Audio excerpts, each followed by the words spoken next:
daylight, all the time. And on sunny days, you almost felt like you were standing outside. It was that bright. That surprised you, Grace? It was a factory. I thought it'd be dark and dirty. And why go to work there? I was 15. It was time I paid my own way. Pay your own way? What about school? Oh, I didn't miss it so much. The girls were all so nice, and it wasn't like factory work, really. It was more like art painting those styles. We were artists. I'm really not the one you should be talking to. On Sochocky, he's the one you should talk to. Now, Arthur, you know he won't talk to us. It was his process. Tell me about that process. You used the powder. We used the powder. The girls mixed it with an adhesive to make the paint. And that business with the brushes, I didn't invent that. They were doing that when I started here. But you knew about it. We all knew about it, we just didn't realize what it meant.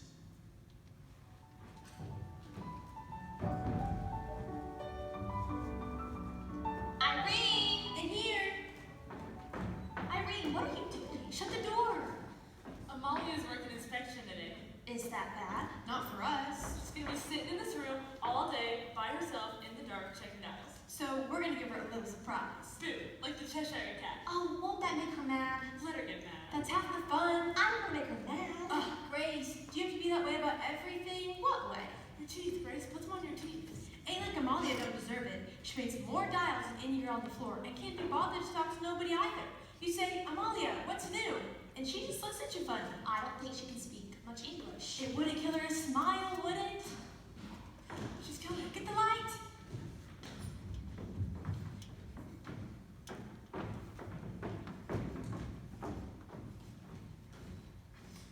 Oops. Mrs. McNeil, Paint your faces. Have you gone off your minds? It was just a joke. Just a joke. A joke like that can lose a girl her job. No, Mrs. McNeil. I'm sure it's not necessary.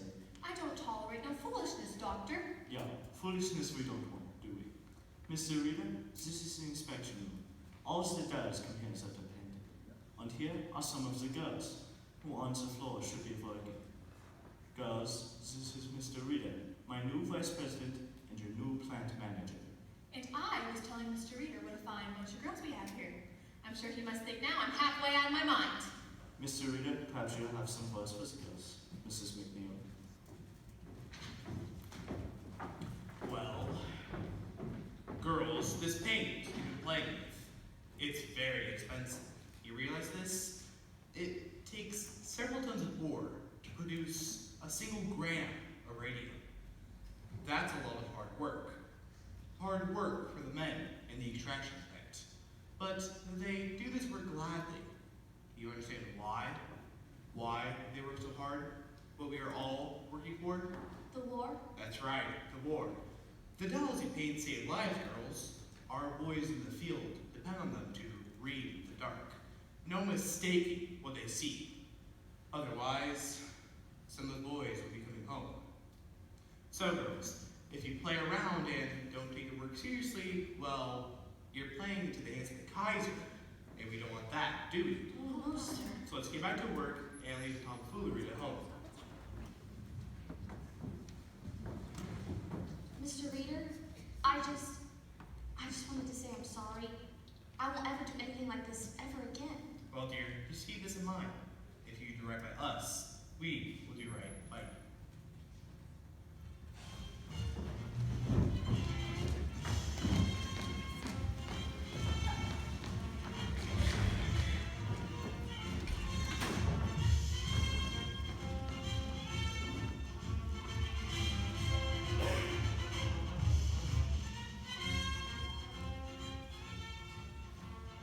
May 17th, 1921. Nancy Jane Harlan here for the New York Graphic, the Graphic's only girl reporter. Jack Youngwood for the Newark Ledger, Newark's first source for news. Madame Marie Curie, and a French scientist embarks on a whistle-stop tour of the United States. First stop, New York City, where she's greeted by an enthusiastic crowd of well-wishers. The High Priestess of Science is headed to Washington to receive a gift of 1 gram of radium, valued at $100,000. Purchased for her by the members of the Marie Curie Radium Association, an association of over 100,000 American women. Who each gave $1 to support humanitarian research with radium. over here. Irene, look, I got my certificate. Member of the Marie Curie Radium Club. You gave $1? It's all for science. Science? What about my room and board? There she is.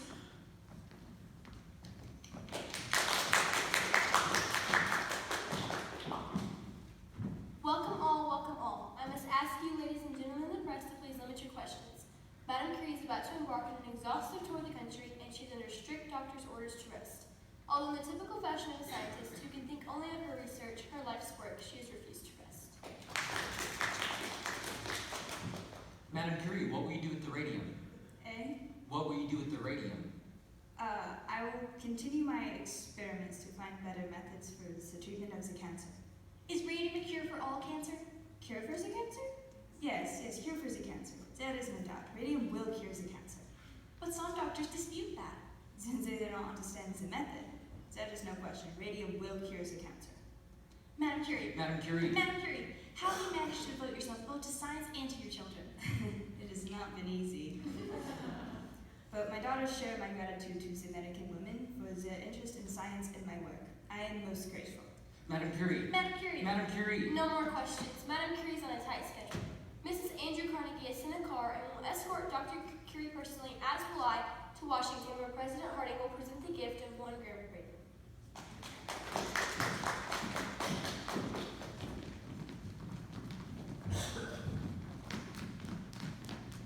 You see that, Charlie?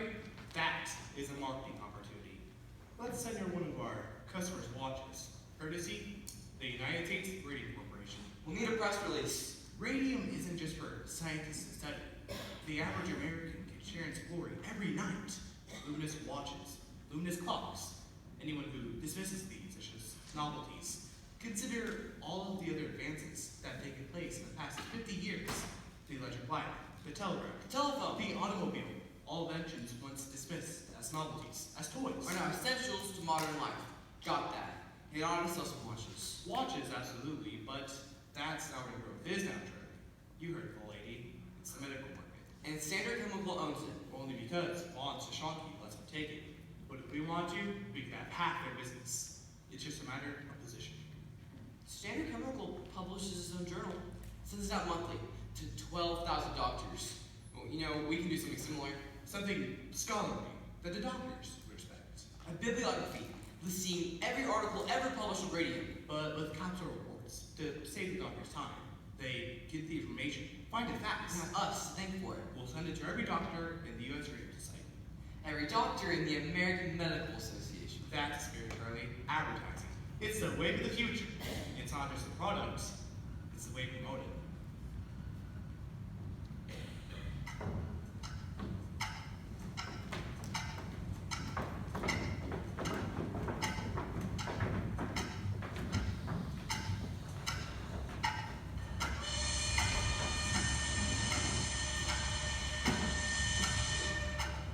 You should have seen it, Grace.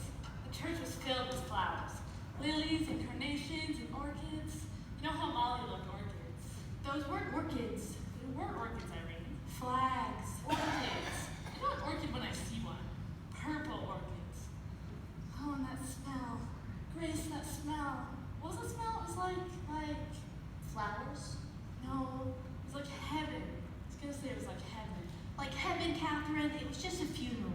You make it out like it was some Valentino picture. It wasn't just a funeral. It was Amalia's. It was beautiful. The church was like the botanical gardens. The company sent over a big spray of flowers too. Carnations. Mums. Yellow carnations. Those were moms. Well, it sounds like a nice service anyhow. Girls, girls, the whistle's already gone. Now then, I received new instructions to stay. We're going back to the old way of pointing the brushes. Because there's too much paint to cloth. But, yes, Grace? Something you wish to say? Dr. Von Sochocky told me not to do that. He said it's unsanitary. Unsanitary. I can't hardly believe he'd say such a thing. We've been doing this as long as I've been here. You must have misunderstood him. Yes, ma'am. And you're not to get a new brush until you're done with the old. And it's got to be so bad that it can't get point no more. You can't make a photo like that. Well, you'll do your best then, since I have my instructions. I need a new brush. It's not for us to be asking questions, is it? It's for us to do the work.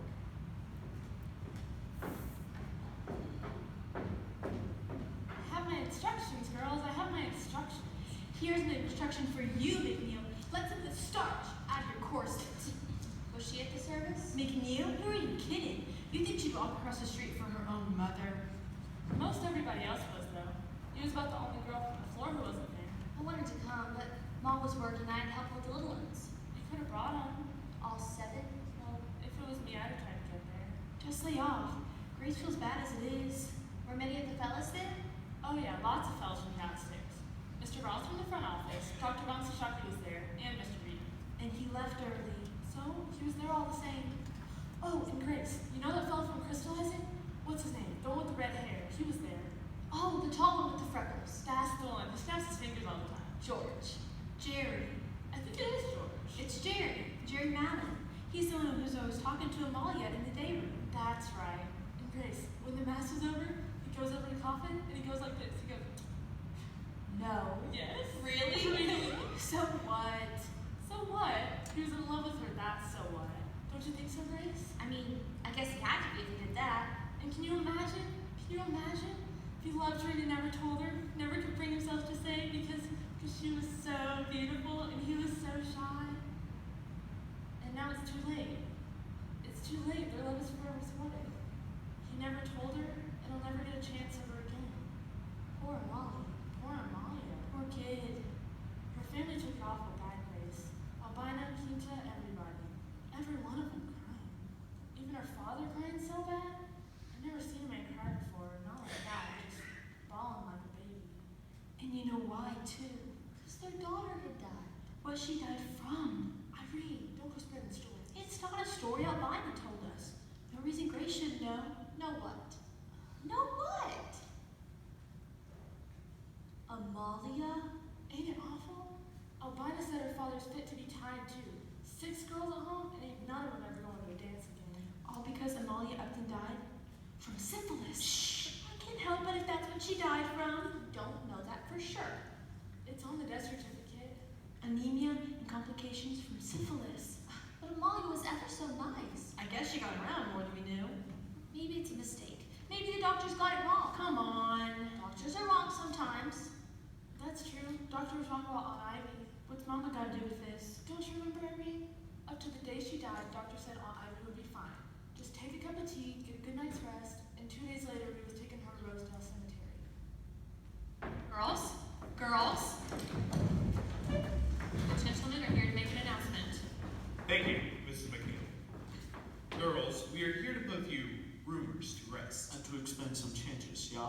Yes, as some of you may have heard by now, Dr. Von Sochocky is stepping down, and he wanted to take this opportunity to To make with goodbye. And Mr. Reeder has kindly consented.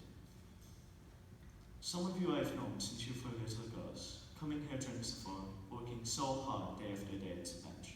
200, 300, some of you 500 hours a day. So excited to be part of our work here. For in this company I start in my own kitchen mixing the paint. I know I found something miraculous to make life better, easier. But now, what do I need? More and more uses for the radio. More than I dreamed possible. Thank you, Doctor. Yes, thank you, Doctor. Now, girls, the Doctor is a very busy man and must be on his way. So, let's wish him the best of luck in his new business ventures. Very good, girls. And Mr. Reeder, let us good luck wish to you also, as to the plate he steps as our new company president. Our congratulations to you. Thank you. When Mr. Reeder came 4 years ago to us, I saw in him a young man of great ambition Thank you. and enterprise. Yes, thank Little you. did I guess the direction your ambition would take. But one of the things that makes his country great is the opportunity it presents to a young man and to his friends. And so, girls, And so, ladies, let us wish Mr. Reeder the very best in the new direction he intends the company to take. New directions. With the sword arm and diet now, Doctor. and business moving into the medical market, there's going to be lots of changes around here. Yeah? What the Doctor is referring to, some of our larger customers are setting up their own developing studios. Which means less work for girls here. In the short run, things may be slower here. However, the Waterbury Clock Company in Connecticut will need help setting up its new studio. We were intending to make an announcement next week. Make it now. Mrs. McNeil? Well, we'll be asking some of you girls to go on up there. The work is supervisory nature, which means more pay. You have some rules in mind? Louise Conlon was one. Sarah Dutch. and Schaub. I have the entire list downstairs. I'll post it today. Fine. There you have it, girls. As we are all on the clock, we'll leave to you. My very best wishes to you guys. That's back to work with you girls. Are you gonna do it, Kathryn? Are you gonna take that job? Would you, Grace? Would you go to Connecticut? Oh, I don't know. That's awfully far from home. Tommy would have a fit. Come on, Grace, it'd be fun. Would it be fun, Irene? Irene? Irene, honey, are you alright? Yeah, why wouldn't I be alright? Your mouth is bleeding.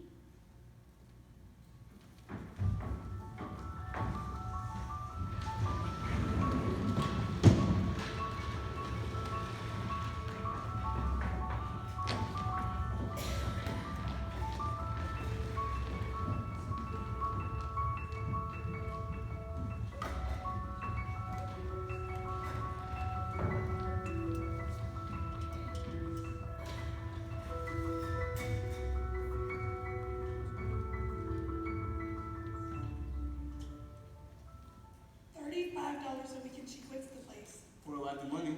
That's what you say when you're young, Tom. But you and Grace need to be my age with a house full of your kids underfoot. You'll thank God for everything you put by. We got money put by. How much? Enough to get married on. Don't take much to get married on. You got enough to stay married on? Let's get married and we'll find out. Are you still eating, Tommy? Scoop. You're going to get fat. Gotta keep up the straight. He works hard for his money. Mom, don't start. I didn't say that. It's your father with the roof over it. He didn't hit the roof. Should have seen the man's face, Tom, when he found out Grace wasn't working no more. Most girls would give their attitude for a good job like that. Good money, easy work. Nice looking fellas run the plan. You didn't say nothing about them, Grace. There weren't that many of them. Hardly seemed worth the mention. And she gives it all up for reasons unknown. I'm tired of it up there, she says. Are you tired of the paycheck, I says? I don't need me a paycheck, she says. I got me a boyfriend to take me out Saturday. She said that? Oh, you know I didn't. And for your information, I have a job. I started the bank on Monday. The bank? And what's it pay? Enough. Enough. Always enough. You know what that means, Tom. It don't come close to what it paid up at the Radium plant. It's office work. Office work. So I guess that means we spend more money on clothes. I lost it. Boy, she is really steamed to you. I don't see what difference it makes as long as I'm working somewhere. That made no difference to me. I just thought you liked it up there. Sure, I liked it up there. I worked there for 4 years. So, I'll be delivering mail about 8 years. Plan to keep on delivering mail another 20, 30 years. If I'm lucky. I'm like steady work and a good pension, not to sleep at night. I don't have a pension, and I sleep just fine. I bet you do. So how come you quit, Grace? Work was getting slow, and since Irene left, it's just not as much fun. And wouldn't you rather have a girlfriend who worked in a bank? Not as much as I'd like to have a wife who don't work anywhere. Close your eyes. I got a surprise for you. Yeah? I'm gonna pull the shades. Not that kind of surprise. Close your eyes.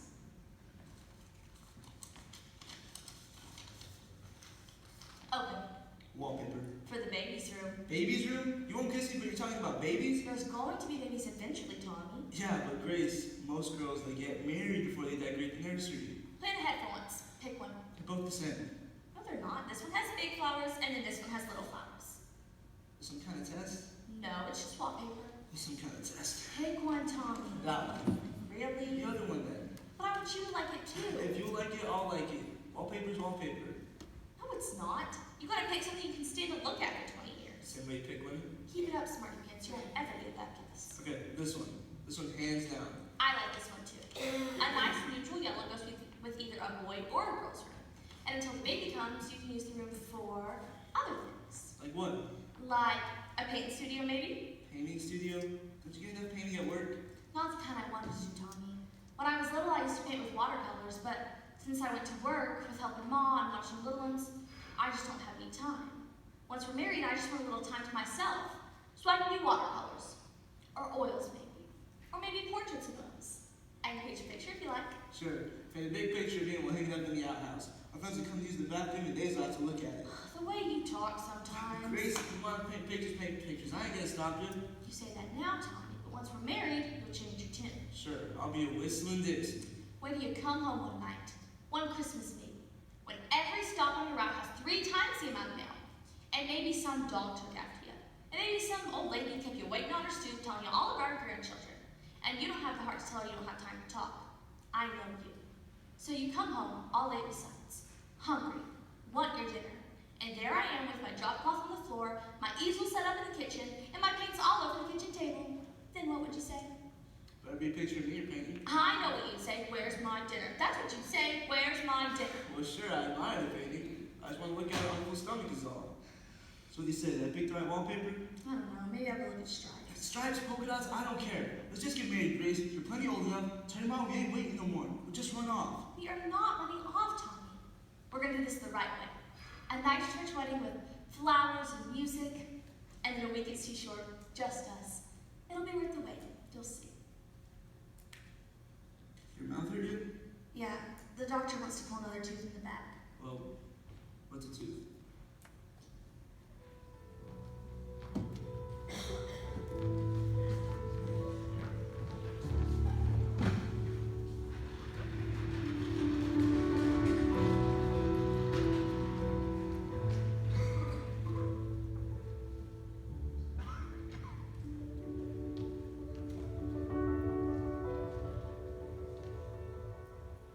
Hazel Cuser, any connection to the others? Only by virtue of employment. Except she's got a good lawyer. Knows how to write a good letter anyway, that lawyer. And she no longer works here? Left 6 months ago. This makes 4 now. 3. 4, you got the modular girl. I wouldn't include her. She worked here. She also worked other places, and what she died from, you couldn't pick up here.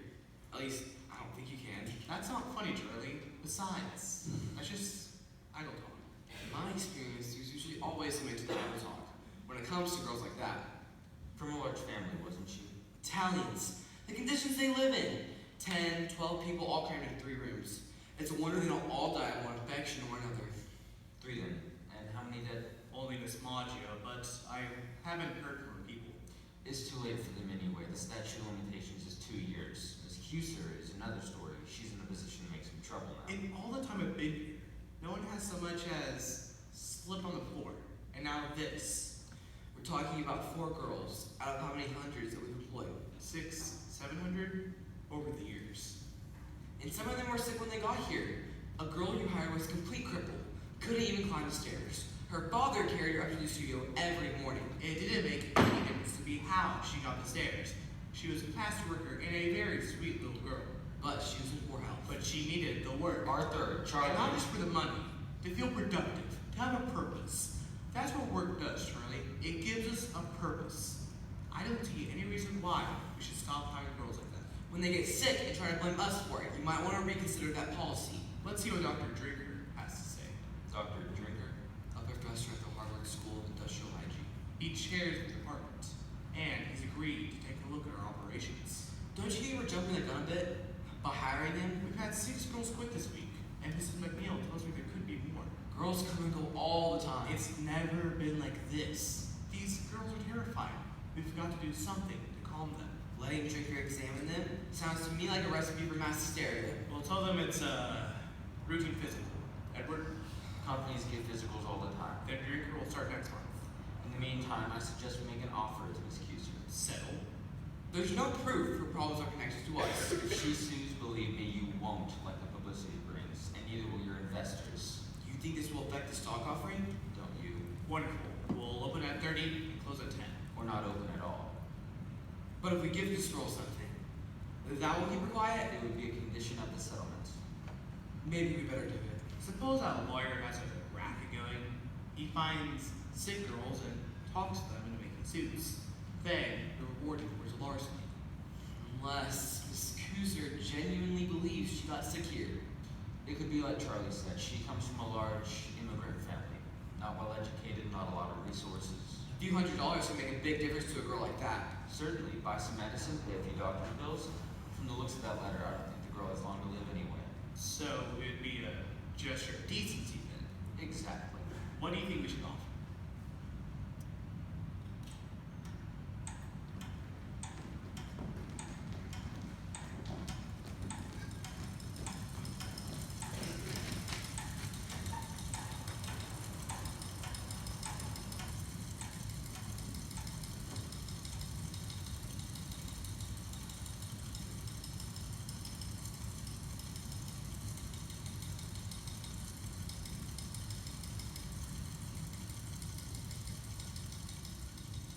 March 24th, 1924, Jack Young with the New York Ledger. Nancy J. Harlan for the New York Graphic, the Graphic's only girl reporter. Could radium water pose as a cure for crippling arthritis? Scientific studies suggest a connection. Dateline, Orange, New Jersey. Radium water products offer a miracle cure for crippling arthritis. Some patients report significant abatements in their symptoms. Mrs. Jeremy Michaels of the Bronx tells how radium water transformed her life. My pain got so bad, I couldn't hardly bend over. While others reported only mild relief. This poor, brave woman could not even bend down to kiss her little ones goodnight. And I got 3. Let me tell you, they're a handful. Dr. Harrison Martland, Chief Medical Examiner for Essex County, commented on the study. Preliminary at best. Your recommendations, Doctor? I advise further study. Further study? Then Mrs. Michaels tried Radithor. They said it would help my rheumatism, so I drank a bottle a day for a month. It wasn't cheap, but I was desperate. The test sample is questionably small. Well, first off, it felt like I'd been hit by a bolt of lightning. It was that powerful. Now I drink a bottle a week just to maintain my health. I hang laundry and scrub the kitchen floor, same way I've always done. Dr. William J. Bailey of Orange, inventor of Radithor, reported high demand for his product. Dr. William Bailey of Orange announces sales of Radithor exceed 100,000 cases worldwide. Radioactivity is one of the most remarkable areas of medical science. I drink Radithor myself and I can vouch for its power. A bottle a day? At $1 a bottle? Worth every penny. Yes, indeed. I myself was a picture of lethargy, but we were discovering the amazing and vitalizing qualities of radium water. Now look at me. I'm nearly 50 years old, but I've got the energy of a man in his 30s. You rather look like a man in his 30s. Well, thanks. A testament to the tonic's potency. What does it sell as creativity? Radithor. It is perpetual sunshine. And a perpetual money machine for its inventor. Is there no end to what science can do?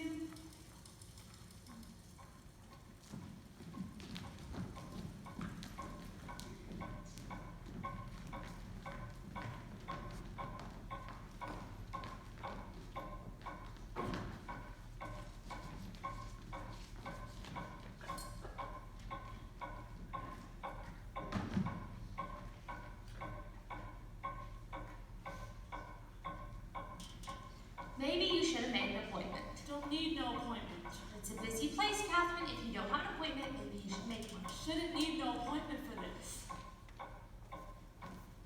I'm sorry, miss. I didn't find anything under Schaub. No, it's under Rudolph. Rudolph? The girl I'm asking about, Irene Rudolph. What, does she file the complaint? No, the dentist did. The dentist? Dr. Neff, Irene's dentist. He said she might have Fossey jaw and was going to complain to the health department about it. But when I asked, he said he hadn't heard nothing. It's been more than 6 months now. Fossey jaw, you say? Yes. Kathryn, maybe it's like you said, a blood infection. Yeah, but what gave it to her? That's the thing. What was it from? From dirt? You get infected from dirt. From dirt. Her face all looked like a pumpkin. Her jaw was so bad she couldn't eat nothing. You don't get infection like that from a little dirt. You get it from phosphorus. You're telling everybody it's radium in that paint, but it's really phosphorus that makes it glow. Oh, honestly, Kathryn, you can't really believe that. You saw her, Grace. Kathryn, if it was like you said, they never let you work up there in the first place. Sure, they shut the place down. Shut it down? Who? Who's gonna shut it down? I don't know, the county. Honestly, Grace, you're such a ninny. Hey. How are they gonna shut it down if they don't know about it? Ever think of that? Come on.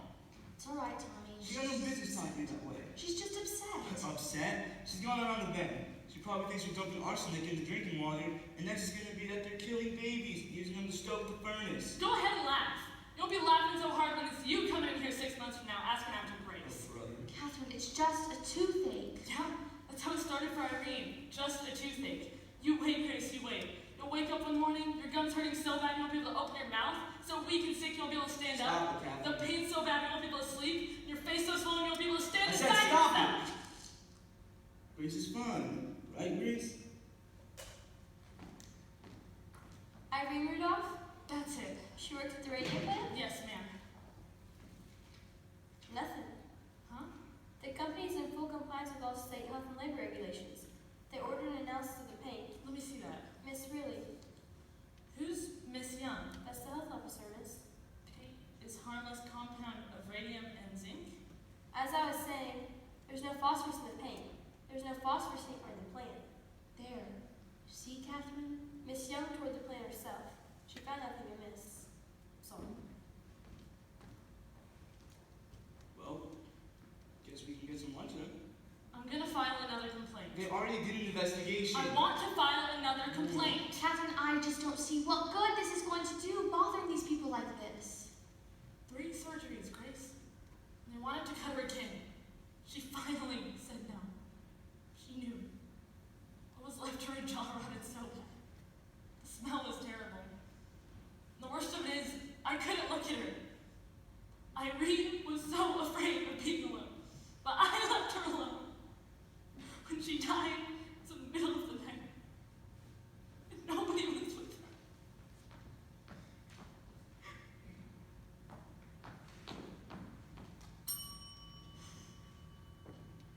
Excuse me, could I have another form? My friend would like to file another complaint. Another complaint? Is the girl still sick? No, she died.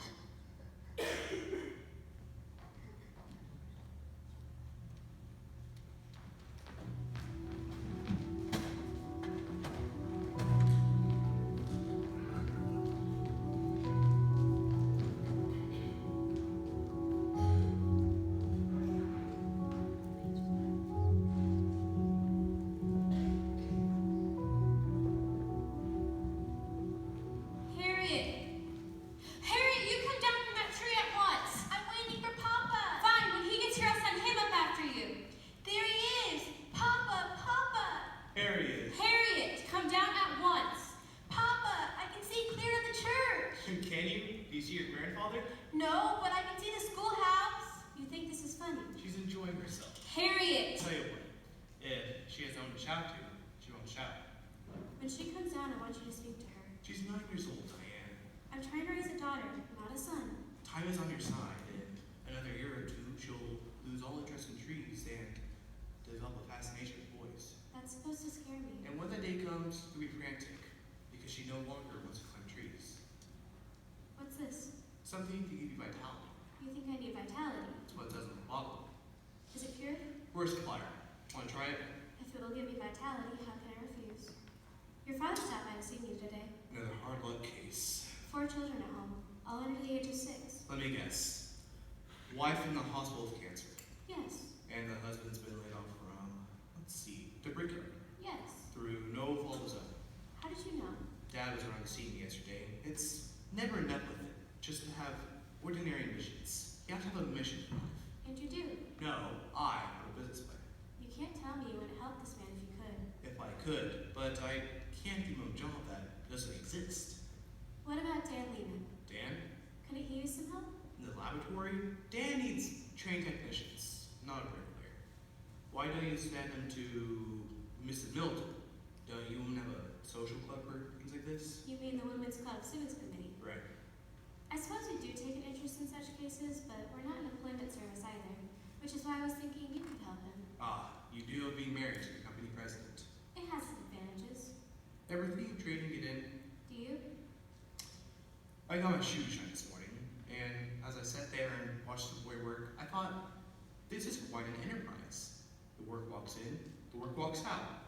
No inventory, no warehouse, no health inspectors, no stock price. And you'll trade all of it in for your own shoe shine stand. Fear heads that way. So you're in one of those moods again. What is it this time? It can't be the market. It went up today. Now, you're reading the financial pages? I have to entertain myself somehow. So what is it? You're being very strange. Am I? I'm sorry. You can tell me, you know. Nothing to tell. Really. This is going to be our best year ever. So it's the prospect of success that you find so disheartening. I'll give my checkbook. What for? Your bricklayer.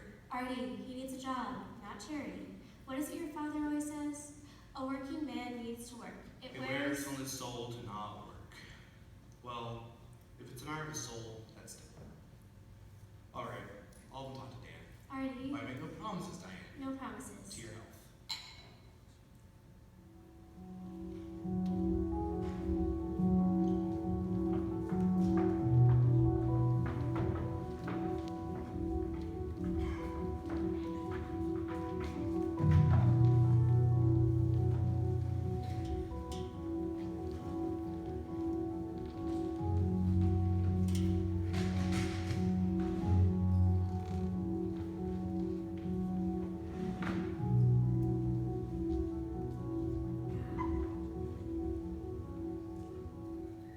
So how long you're at this drainage? A week or 2. Heard something awful, Dr. Neff. Anything else bothering you? My back hurts some too. You You back? You seen your regular doctor? Yeah, he says it's nerves. Nerves. About my wedding and all? Well, this ain't no case of nerves, hope you told him that. What do you think? Think I better schedule that surgery. Couldn't it wait till after my wedding? You don't have that surgery, you don't have no wedding. Huh? Miss Ryder, your jawbone is decaying. That's the black pus oozing out of your gums. It's the bone itself. That's impossible. To Mr. Arthur Roeder, U.S. Radium Corporation, from Cecil Drinker, Harvard University. Enclosed is our report. Finally. We believe the trouble in your plant is due to the radium. Radium? It can't be as bad as all that. Without the surgery, you'll develop a septic condition. It could be fatal. The blood changes in your employees can be explained on no other grounds. Everything I forgot, I've saved for my wedding. Photographic films carried by employees show signs of heavy fogging. Well, I got a suggestion for you. And we suspect high levels of gamma radiation throughout the plant. Go to the radium plant and explain your situation. Go to the company? We realize no proof can be offered at present. This is impossible. Once they see what kind of shape you're in. But in view of the materials in the literature, they gotta feel obligated to help you out. And the facts disclosed by our investigations, I don't see how they could refuse. we recommend immediate and drastic remedial action. Look, if you want, I'll write to them for you. They can work through me, just pay my bills directly. You think they'd do that? They got a moral obligation, don't you think? I guess so. Charlie. Look, we'll do it right now. I'll go get some paper. He has to be wrong. That's all. He's wrong. Charlie. He has to be wrong. He must have overlooked something. If we're suffering from a new ailment caused by the radium, it should occur generally throughout the plant. One would expect. Several hundred milligrams are in the solution at all times in big vats. Several hundred milligrams in the ore. Several hundred in crystallizing. The entire backyard is filled with tailings. Radium is present in good amounts all over the property. If it's the radium, then the incidence of illness should be the highest in the laboratory. And no one there is sick. Then maybe it's a combination of the radium with the zinc. Or something peculiar to our plant alone. Bacteria, perhaps? In the brushes? It can't be the radium. There are dozens of application plants across the country, and none have reported anything like this. The Department of Labor needs to see the report, Arthur. Yes, I'm aware. What do we do? This tears us to pieces. How do we answer them? They want to see the report.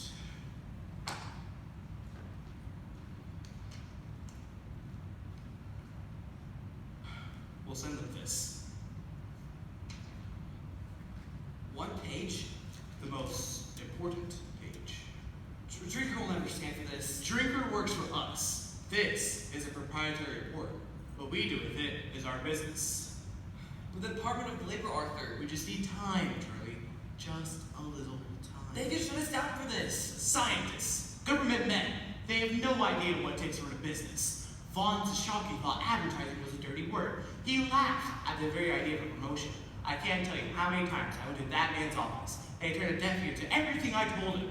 But Charlie, we showed him. We showed him.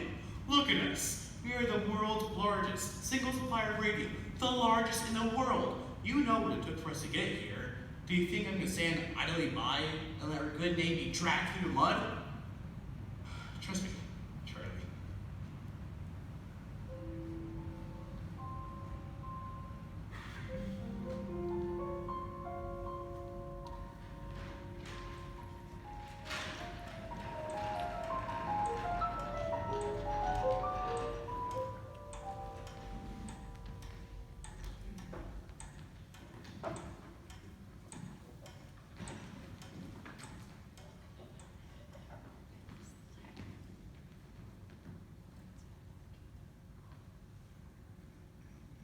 Dr. Flynn, it's awful nice of you to come all this way.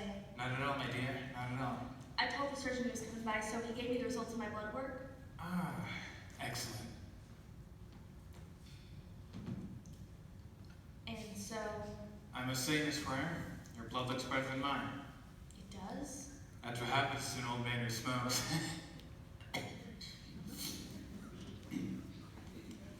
Now, tell me what else is ailing you. My back, I've had to wear a brace for So I see. And this started before you left the company or after? After.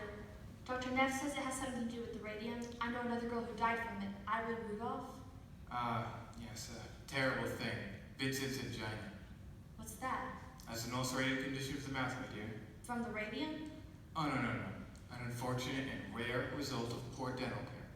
So let this be a lesson you will always brush your teeth. I saw something like this in the paper. A girl that I used to work with, she's in the hospital in New York. The doctors say they've never seen anything like it. Miss Ryder, please don't tell me you pay any attention to the papers. Those stories are not scientific. But reporters are not scientific. They do not follow scientific methods. They write to sell, not to educate. A scientist is not concerned with what sells. He is concerned with the truth.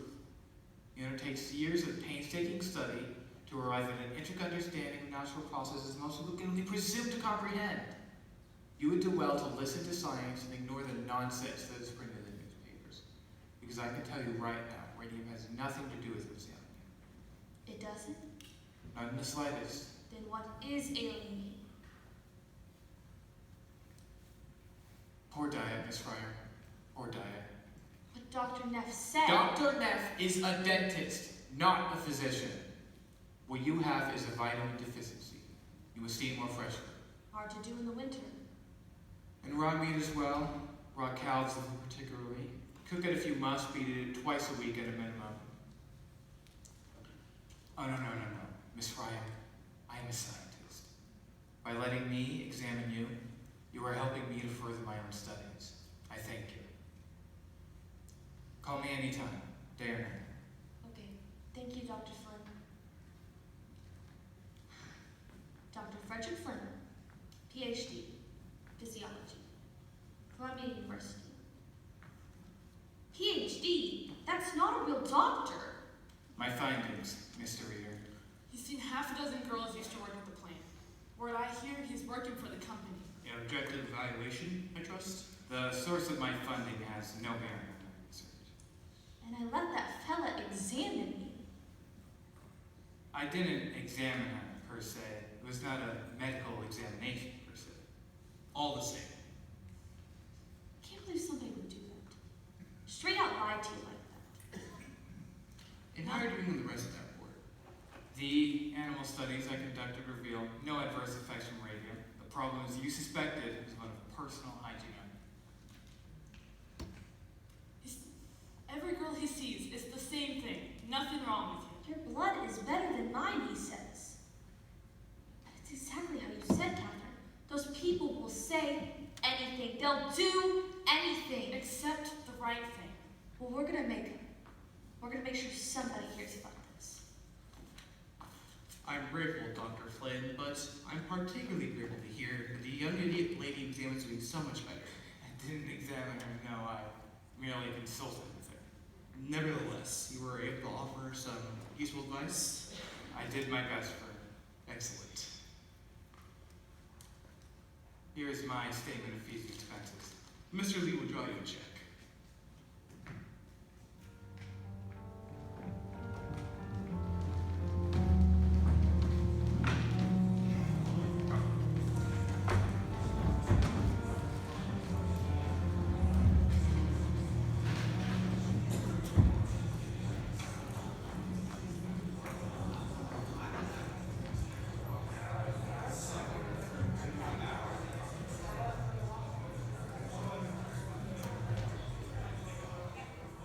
And so I leave you with this one thought. Ladies and gentlemen, we do not have to accept the injustice. We can use our powers as consumers to influence the practices of those who wish to profit from our patronage. Thank you. Thank you, Ms. Wiley, and thanks to the New Jersey Consumers League for their job well done. This concludes our program for this evening. I don't think we have time for questions, but we hope you will join us next door for some light refreshments. You want anything? My throat's a little dry. Can I help you, miss? I'm here to see Miss Wiley. You're not a member of the Women's Club. No, ma'am. Are you a guest of a member? No, ma'am, but Miss Wiley. Then I'm sure Miss Wiley would be happy to visit with you during her regular business hours. I'm not leaving until I see Miss Wiley. It's all right, Miss Middleton. Really, it's fine. You must be Miss Fryer. Yes, ma'am. Miss Young at the health department told me I should see you. I know I shouldn't keep by your office, but I've missed so much work lately, and I don't want to miss no more. It's all right. Don't apologize. I've been meaning to call upon you myself. Please, have a seat. Me and Kathryn wrote to the company, but we never heard anything back. We met with a group of lawyers, but they all said that there's nothing they can do since it's been so long since we worked at the radium plant. Something about the law won't allow it. The statute of limitations. Yes, and one lawyer said he'd be willing to sue anyhow, but he wants $1,000 up front. Everything I saved for my wedding has been on doctors and dentists and hospitals, and I'm still not really sure what's wrong exactly.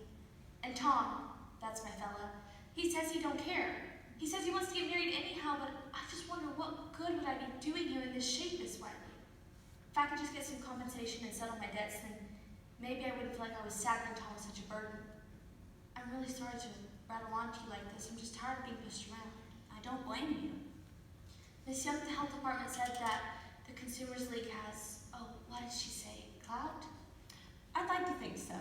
We've certainly had our share of successes. So can you help us? Tell me, Miss Fryer, just how far are you willing to go? Ma'am? Suppose I do find you a lawyer, one willing to take your case on a contingency. You wouldn't have to pay unless you won. Would you be willing to sue? I just want my compensation. Of course. But let's say the company comes to you and says, here's some money, but you're to say nothing about what we've agreed to. You're to tell nobody how you got sick. Keep it all quiet? Yes. That don't feel right. It isn't, but that's what they will do. They'll try to buy your silence. Is it for safe? Oh, no, Miss Wiley, it isn't. Good. So will you help us? I think I can, but you'll have to be willing to take some chances. Chances? Miss Fryer, if you put aside your own need, just for the moment, we can stop this company. We can stop them dead in their tracks. What do I have to do? We'll start by putting you on page 1. Page 1? You wanted to talk to a newspaper? Not just one newspaper, many newspapers. Is that really necessary? All he wants for Reece to get her compensation. Tommy, let her finish. I understand your concerns, but this company has already shown that it's willing to go to great lengths to protect itself. Now, I'm afraid the only way we're going to cause any kind of effect is to hit them where it matters most, their public image. When every newspaper in America tells your story, how you were sorely treated, how you suffered, and how the company denied all responsibility, then believe me, Miss Fryer, Arthur Reeder will come to the table with his hat in his hands. All right, Miss Wiley. I understand this is frightening. It's all right. I'm more angry than I am scared. Good. You hang on to that anger. You're going to need it. But be sure nobody else sees it. What? Public sympathy, Miss Fryer. That is our strongest weapon. And the public doesn't have much sympathy for an angry woman.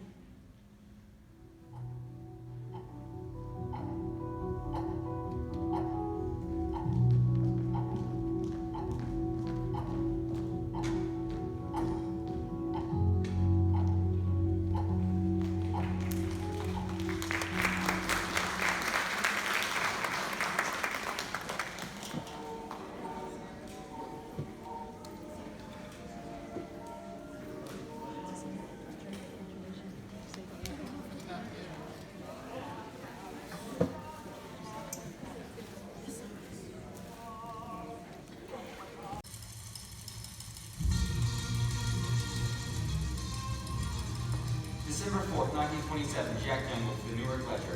Nancy Jane Harlow here for the graphic. On the strange case of the Radium Girls. Who claimed they were poisoned at the hands of their employers. And now seek their day in court. $250,000. That's the price tag on their suffering. $250,000. Ask me, it's all shame. What do you mean? Those girls are very sick. Sick of working, sure. Doctors say the Radium Girls have only a year left to live. Only 1 year to live and $250,000 to spend? What would you do with that kind of money? What would you do to ease your last suffering days on Earth?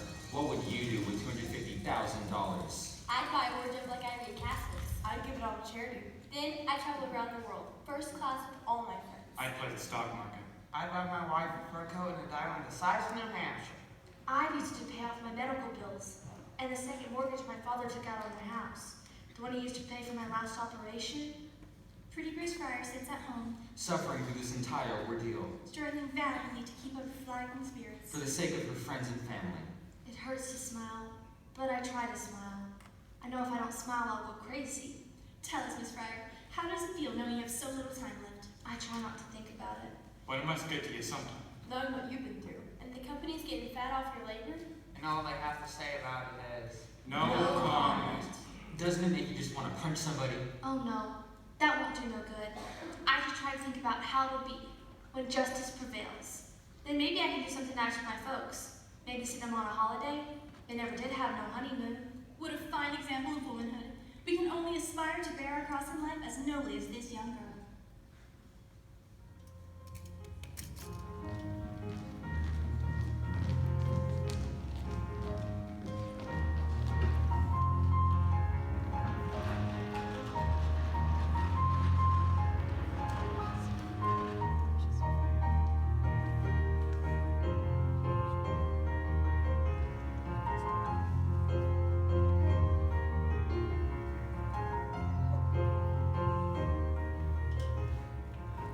Mr. Barry, I must object to this sort of histrionics. I had nothing to do with that, Mr. Markley.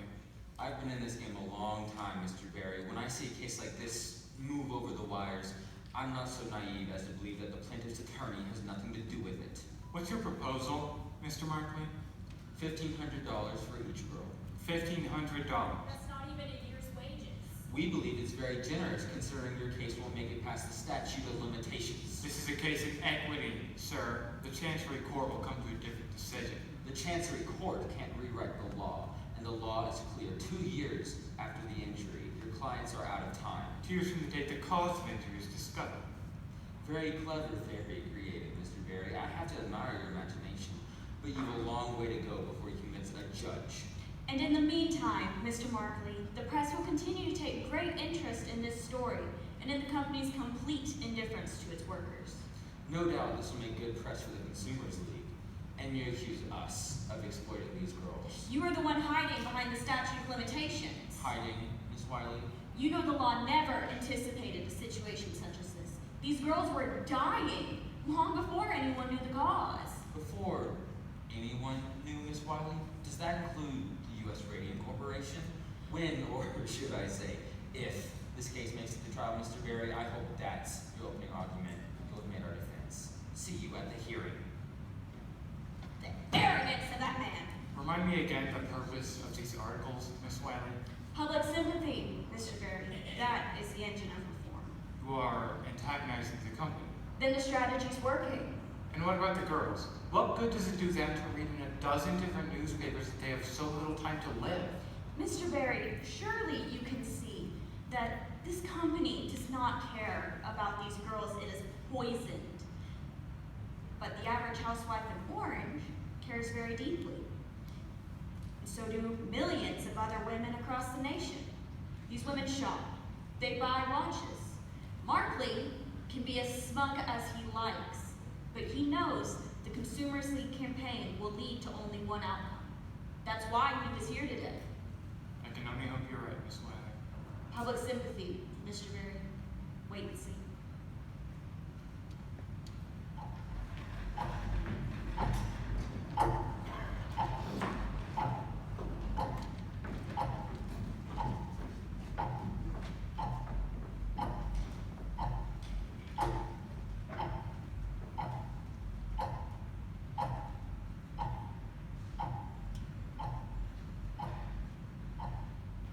Dear Miss Schaub, I read of your sad story in the Boston Globe and am so sorry for your plight.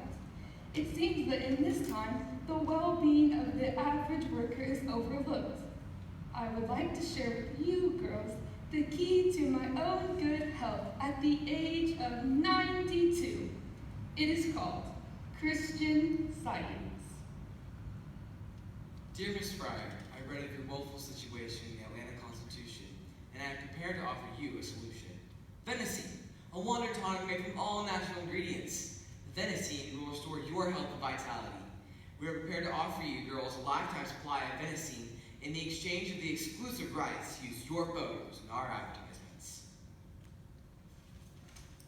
Dear girl, I read about you in the Billings Gazette. I run 100 head of cattle up here and do very well by myself. I've always longed for a companion and am well equipped to give you a comfortable home in your final hours. A girl like you has suffered so much. Don't you think I deserve a few fleeting hours of happiness? Sincerely, your admirer, Leonard F. Watkins.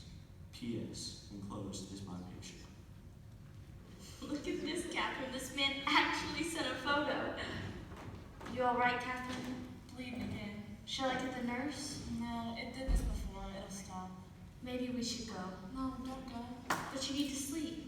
Who can sleep? I never sleep. Well, you'll sleep tomorrow. Yeah, maybe I won't wake up. Of course you'll wake up. Not if it don't go well. Some people don't come out of it so good. My mother's cousin went in the hospital for her appendix and didn't come home again. Well, you just can't think that way. Look at this mail, Kathryn. Miss Wiley said people would be on our side, and she sure was right. Here's one from California. What if we don't win? Of course we'll win. But what if we don't? My father loses his house. We'll be on the street. You'll be on the street too. Your father must owe thousands.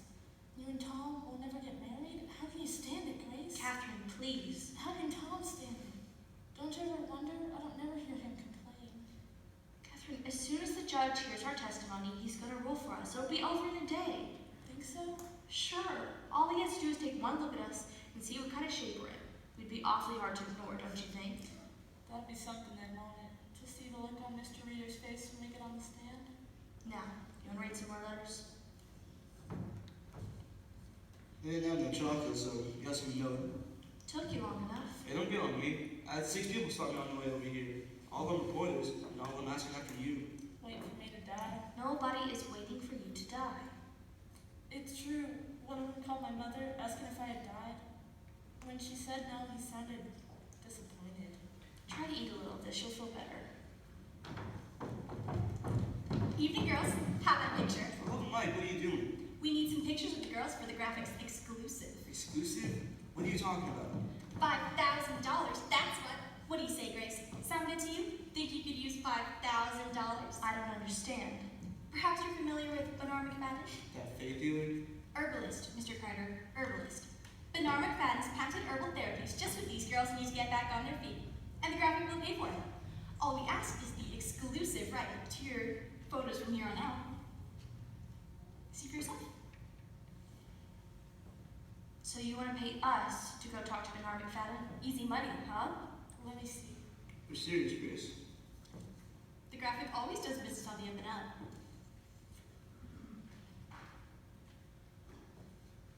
Just don't know. Grace, what does your father owe on the house? I don't know exactly. In that last hospital bill? That was a couple hundred at least. At least. So maybe we should think about this. And all we do is talk to this herbalist fellow? Of course we'll have to get our money's worth. A regular series of features, along with pictures, following the course of your treatment, illness, recovery, or otherwise, depending on how it goes. And then you print whatever you want. Maybe we add some color. Everyone adds color. Doesn't sound so bad. Maybe we should talk to Miss Wiley about it. Miss Wiley, what's it to her? You're the ones with bills to pay. You just don't feel right to do something like this without talking to Miss Wiley first. You're a big girl, Grace. Can't you make your own decisions? Of course I can make my own decisions. Take it if you keep from the company. The company owes us a lot more than that. If you ever see it. Grace, maybe we should do it. You just don't feel right.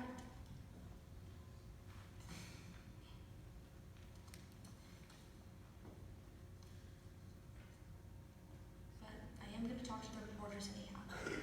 You're right. You know, why give your story away when people are crazy to read it? Believe me, you girls could cash in big. The day we ran the feature on you, bang, sold out of every copy at every newsstand. Everybody can sympathize with the plight of a poor sick girl facing certain death with no hope of fulfillment in motherhood. I'd like for you to go now. My friend is tired and she needs her rest. Grace, at least think about it. Sure, I understand, Tom. Think it over. You're worried about what people say. But hey, gotta think about your own interest here. Look out for number one, that's the way. Everyone else has had to get something out of all of this? Why shouldn't you keep your nose clean when everyone else is up to their elbows in it?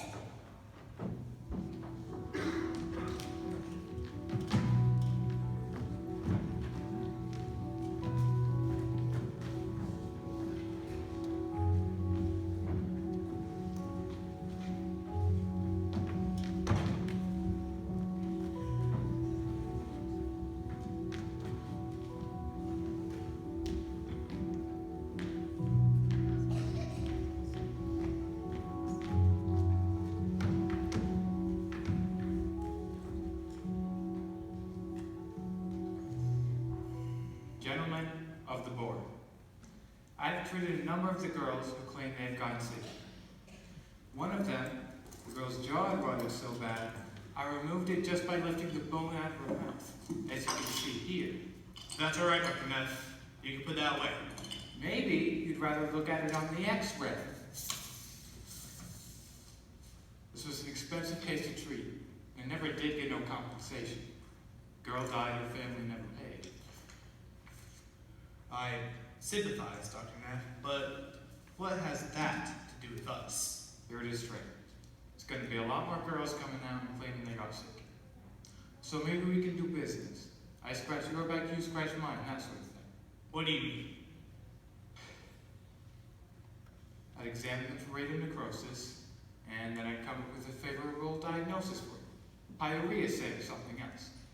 Most cases will just die a natural death anyway, and the rest we can put off until the statute of limitations kicks in, and it's too late to sue. You will persuade them they haven't got a case against the company. Exactly. And if it did come to court, I could say it was some other problem. It'd be strong testimony coming from the dentist who treated them. What makes you so sure that these girls will come to you? They'll come to me quick if I haven't tried to pronounce that. Because we'd be paying. Exactly. We understand each other, Mr. Reeder. What exactly are you asking from us here, Dr. Neff? I need $15,000 for my troubles so far, and for every girl I agree to see from here on out, $2 for every visit plus expenses for the x-rays. I'm suggesting a gentleman's agreement. Better off if it's not in writing. No. All right, we'll put it in writing. We'll do nothing of the kind. Your proposal is immoral. It will have nothing to do with it. Immoral, you say? You're a strong one to be talking about morals. Mr. Lee, when you've got your own hired guns, ready to testify. Those are expert witnesses. Expert witnesses, paid lackeys is more like it. And none of them's got the dirt I got. If you're smart, you'll play ball with me. Believe me, there are plenty of other people interested in the information. You're threatening me. Just a business proposition, Mr. Reeder. Just looking out for my interests and when you look after yours. Mr. Lee, see Dr. Neff to the door. All right, fine. You don't want to play ball with me, sure. But believe me, when all this shakes out, I won't be the one holding the short end of the stick. Gentlemen, I want you to make a statement on what happened this morning. We'll send them to the State Dental Society. Then Dr. Neff will see who's playing ball and who isn't. An excellent idea. I don't know. Maybe we shouldn't be so quick to dismiss Neff's proposal. What do you mean? I mean, we're in a very bad situation here, Mr. Reeder. That's true. Mr. Lee says you're having trouble getting girls to work here. That's right. We've lost some contracts because of it. And it's going to get worse. The papers are full of stories about those girls. Making them out of your sentence. And what defense can we put out? Except to say we'll try our case in court. And in the court of public opinion, we've already lost. Perhaps we should reconsider. It certainly wouldn't hurt to have the testimony from a dentist who treated those girls. I think Neff can be very helpful to us. We should retain him. Retain him as what? An extortionist? As an expert. Like Dr. Flynn. Dr. Flynn is a highly respected professor at Columbia University. Neff is a neighborhood dentist. But Dr. Flynn treated some of those girls too, didn't he? He didn't treat them, he merely consulted with them. By dispensing medical advice, Arthur. It wasn't medical advice, it was an expert's opinion. A scientific opinion. How about this? We retain Neff, but we don't put him on the stand, just so we can keep him from testifying for the women. That's the most important thing. Yes, I agree. That's the most important thing. Would you agree to something like that, Mr. Reeder? Mr. Reeder? Mr. Reeder? Edward, we can't possibly do this. We can't do business with a man like Neff. Arthur's right. We don't want to do business with Neff. hurt us. You have to take steps. Besides, he's already given us everything we need. New evidence. This is grounds for postponement.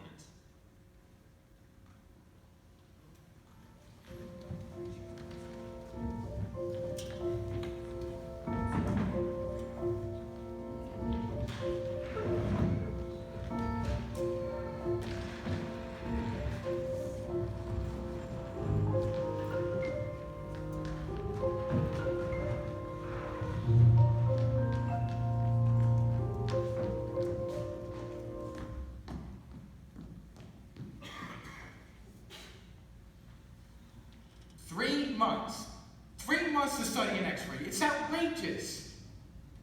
Mr. Berry. And the girls. Did you see the girls? Their eyes were like saucers looking at them. Terrified. How are they going to hold out 3 more months? Kathryn Schaub could hardly make it into the courtroom today. And Grace, she was trying so hard not to cry. Of course, I had all of the answers. Go home, girls. Get some rest. That's the best I can do. Get some rest. You're doing wonderfully, Mr. Berry. It's a difficult case. I don't understand people like Martland and Reeder. How can they play this game with those poor girls sitting right there?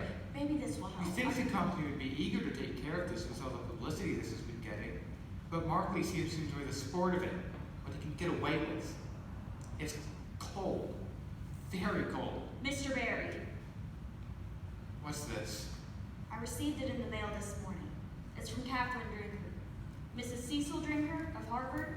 She's an industrial hygienist as well, and she worked with Dr. Drinker on his study of the radium plant. It was a joint effort, actually. It's very interesting, Miss Wiley, but we've already seen that document. There's nothing in it that can help us. You have only seen part of it. This is the complete report. Mrs. Drinker has been following our story very closely, and she was particularly disturbed to read that last article in the ledger, the one where Mr. Lee says her study clears the company. Doctored the report. Reader doctored the report. It seems he took out 1 page listing a dozen different diseases of various employees and passed it off as the whole thing. On its own, doesn't seem like much, but in context, a somewhat different story. We could use this. Yes, this should impress the judge. The judge? Miss Wiley, I'm not going to wait 3 months to make use of this. I'm going to call that contact over the New York World. If Reeder will only present my evidence in a courtroom, then he could read about it in the newspaper.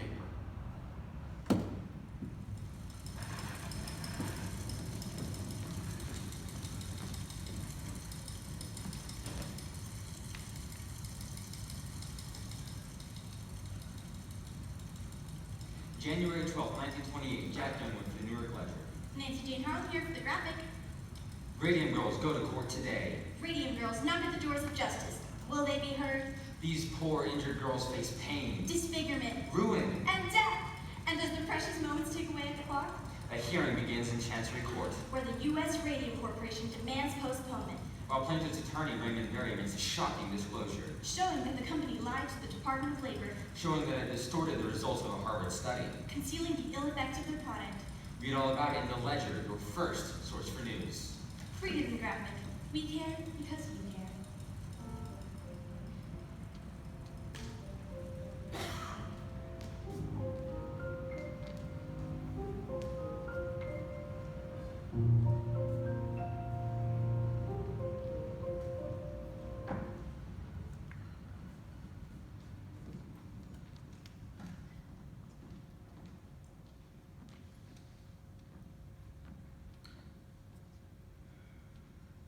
Very bad. You didn't read it?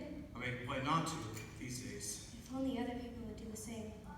Mrs. Mitchell from across the street, she walked right past me this morning. Didn't say a thing. I know she saw me. And the women at the market, and the green grocer, the way they glance at each other. And at the club, Mrs. Middleton and the other ladies, the whispers. Why do I put that way? Read the journal. I saw you the other day. Why do I read that? At the club today, someone actually had the nerve to say to me, "Is it true? Is it true," she said, "did your husband poison all of those women?" I said to her, "Mrs. Cowles, if you believe this to be true, then why would you speak to me at all? I certainly wouldn't associate myself with a woman whose husband did such things." Why do you go there then if That's the way people are. I've been a member for years. What do you want me to say, Diane? I knew we were poisoning people, but we didn't want to stop because we're making too much money. Is that what you want me to say? I certainly don't want you to say such a thing. Even if it were true?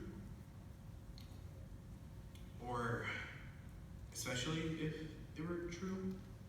Is it true? Is that what you think? What would you like me to For God's sakes, Diane, don't you see what's going on? It's Sochocky. He's behind all of this. He's been feeding information to the Consumers League so they can railroad us. Why would the consumers... A bunch of radical women, do-gooders, half of them red probably, socialists. What? That's what they are. Same things that club you belong to. I can't. I'm sorry. You women think you can go around and solve all the world's problems, while your husbands go out and make a living. You're not making any sense. You're going to quit that club. Quit the club? And stop talking to that idiot, Mrs. Middleton. She doesn't know anything. What? None of us women know anything. You don't know anything. Did you lie to the Department of Labor? What? Did you lie? I didn't lie. I just didn't agree with Drinkers' results. Arthur! I have a fiduciary duty to the company. I can't listen to this. Diane, I have documents. I have articles. People with tumors the size of baseballs. Mild radiant therapy, the tumors disappear. Diane. I'm tired. I'm going to... We save lives. We make lives better. Mild radiant therapy invigorates. You can't really believe by itself to poison these people, can you? You can't think I'm a liar, can you, Diane? No. Do you think I'd ever do anything to hurt you or to hurt Harriet? Then? 13 girls have died. People die every day. The newspapers are full of death notices. Young, old, infants, children younger than Harriet die every day. But they work They for also you. work other places. Diane, I have a report from Columbia University, an expert in industrial hygiene, just like Drinker, who says there is no connection between our plant and these illnesses. Would you like to see the report? Then what? What could the cause be? I don't know. Diane, I really don't know. I've done everything I could to find out. No one knows. Please believe me. If you don't believe me, there's no point in anything. Ready. You remember the day I told my father I wasn't going to ministry? What he said to me that day? You can do as much good in a boardroom as you can in a church. I remember. How could I forget? I was such a scared kid, and he was an icon. If it weren't for you, I don't think I could have stood up to him. I know you could have, Artie. I know you would have. And ever since then, he's been looking for signs that my soul is lost. You don't think that, do you? That my soul is lost? You're a good man, Artie. We save lives, Diane. You save lives. It's all for you. You know that, don't you? Everything I do, it always has it. I know. Please don't let that be the reporter. I'll answer it. Arthur! Is that Mr. Lee? Charlie, for God's sake! I just got off the telephone with someone from the lecture. This couldn't wait until morning? I'm sorry. Good evening. Good evening, Mr. Lee. It's Dr. Lehman. Dan? He's dead, Arthur. What? He died this morning. Charlie, that's not possible. I just saw him last week. They were just here a month ago for cards. He was just here. Martland's already done the autopsy. He said it was a severe anemia. He's blaming the radium. And the ledger's gonna run on page 1. I told the reporter we would issue a statement by 8 o'clock. And, well, that's when he needs it, so it can run tomorrow. When are the services? I'm sorry? The services. Oh, I don't know. We'll send flowers. Diane? I'll call Louise. Yes, that's right. Call Louise. Oh, poor Louise. We should go and see her right now. I wouldn't do that. Why ever not? She's planning to sue. Louise? She's filing a wrongful death action. That's what the reporter from the ledger told me. I've already worked on a statement for the paper, though. Company chemist for 8 years, always in poor health. But who recently declined. he was never sickly. He was always out sailing, or on the golf course, or his garden. Or he kept a beautiful, beautiful garden. Let's take care of this in the morning, Charlie. Well, of course. Sorry to read the bad news, Mrs. Reeder. Good night. Good night, Mr. Lee. Charlie can be a bit excessive at times. We'll have to say something I don't know what we'll say, but I'll have to say it. The shareholders will expect it. You needn't explain. Sometimes it's necessary. It's all right. You didn't explain. We're going to throw this away now. There's half a case under the sink. And we'll throw that out too. We will have no more of it in our home. I'll take care of it. Diane, I made before I quit. I really didn't expect you to.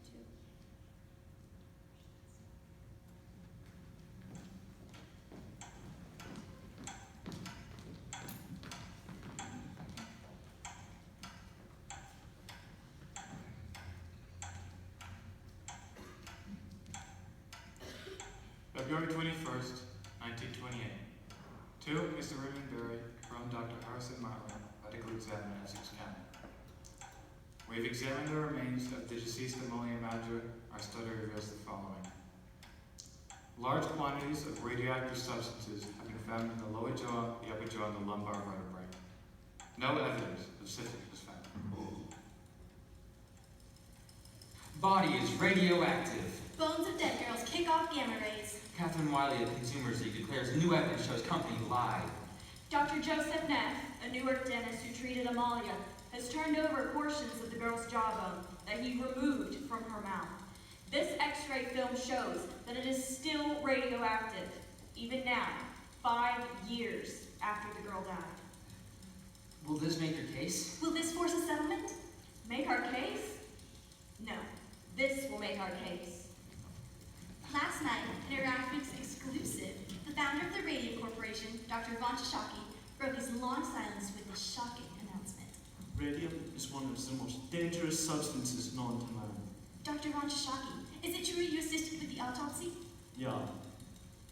Given my expertise in radium extraction, I was able to determine that Miss Margia absorbed enough radium to kill 10 people.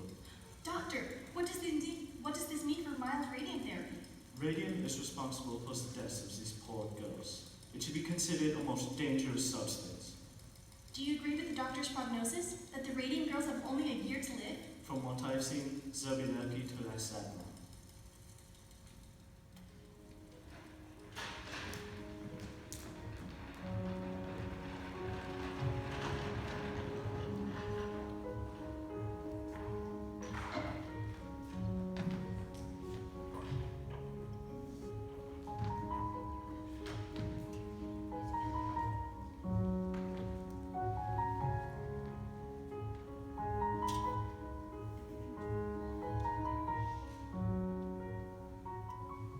Tell you what we should have done. Should have taken that reporter up on our offer when we had the chance. That's what we should have done. $5,000 don't make me laugh. We should have talked her up too. Because I'll tell you what, they'd pay. I'll tell you what else we should have done. Stop telling me what we should have done. Lots of things we should have done don't do no good to think about them now. Alright, keep your shirt on. Which do you like, the red or the blue? So what's Barry say? So you gonna go back to the company? I like the red, but it doesn't fit so well now these days. You gonna try to talk the company up a bit? Miss Wiley thinks that one more interview will do the job, so I say, what's one more interview? It's worth a try, don't you think? But if they came up to 5,000, you take it then? Let them come up. I'm not caving in. It's called a settlement. A settlement. It's just a way for me to hide. Let them hide. Then they win. So they win. They're gonna win anyway. I just have so much confidence in me. Grace, you got one lawyer working for nothing. I'll get 6 lawyers we get a bundle. And you think you got a chance? You know what I found out today? They put lead screens in laboratories for the technicians. Did they give us lead screens? Oh, jeez. What do you think? 100 girls in a room, and they're gonna spend that kind of money on us. Grace. And they want to keep it all quiet. What are we doing here, Grace? And Miss Wiley says they want to move across the river Grace. to New York and open up another Grace. factory like nothing ever What are we happened. doing here, Grace? I thought the idea was that you get some money to settle your debts, get a better doctor, and we get on with things. Get on with things. You're still wearing my ring? Tommy. Grace, there's a house for sale up in my brother's neighborhood. 2 rooms up, 2 rooms down. It's not much, but it's a start. And you'll like it up there. It's already got flowered wallpaper. And best of all, it's only 3 blocks away from the school. The school? What do we need with the school? Plan ahead for once. Tommy, what do you think is going to happen? When this is all over, do you think everything is just going to go back to the way it was? Why wouldn't it? I've got to see the surgeon again. Uh-huh. I've got some fluid, and he's going to drain it. Okay. Then he said there'll be more. So we deal with it when it comes. And still more. And more and still more. Why can't you see that? How can you talk about getting married and buying a house when you know there's nothing? Grace, I can't think about that. I just want for us to be together for now. I want to come home to you, to my wife, my home. I'm Too old to be living this in-between life. I promise, Grace, to do whatever it takes to make it easy for you. Here. Grace, I should have given it back to you a long time ago. I don't want it. Tommy, are you gonna make me say it? You need to get some rest. I'm getting enough sleep, that's all. Tommy, please. I'll be back to see you tomorrow. Tommy, don't do this to me. Just get some rest. Tommy. Tommy!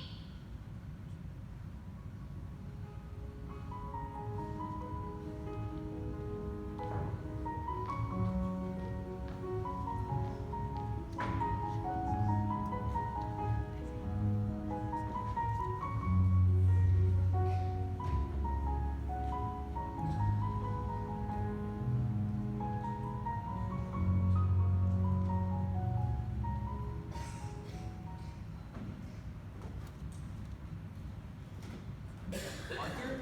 Ah, Charlie. Aren't you headed home? Charlie, I've been thinking it over. I think we're taking the wrong approach here. I think we should settle this case. We've got to make a reasonable offer to those girls. No, Arthur, we agreed. We needed a definitive victory. Otherwise, we invite the same nonsense. Things have changed. I know you and Dan were close, but you can't let that cloud your judgment. Sochocky is going to testify. Well, we can deal with it. How? Put more money in his pocket. Now you want to bribe him? Not a bribe, consideration. Consideration. For an expert witness. Whatever Barry's paying him, we'll just make a better offer. You don't understand guilt, do you, Charlie? Right now, I don't have the luxury of thinking about it. Let me tell you something, Charlie. A guilty man has a tremendous need to unburden himself. His guilt can eat him alive. Don't you see? What Sochocky wants is to be free. That is why he's testifying for the girls. That is why he will never testify for us, no matter how much consideration we offer. Settle with the girls, you have to settle with the rest. Neff was right about that. This is just the beginning. Tell Martland to get in touch with Barry, get a conversation going, come up with a figure the girls can accept. For heaven's sake, Arthur, what are you trying to do? You want to wipe me out? We've got to get this off the table. Every penny I put by in the last 7 years, I have sunk into this company. Why? Because of you. Because you said it was a sure thing. No, miss, why would Sochocky when we could work for ourselves? Remember that one? Take a chance, Charlie. Take a chance! Charlie!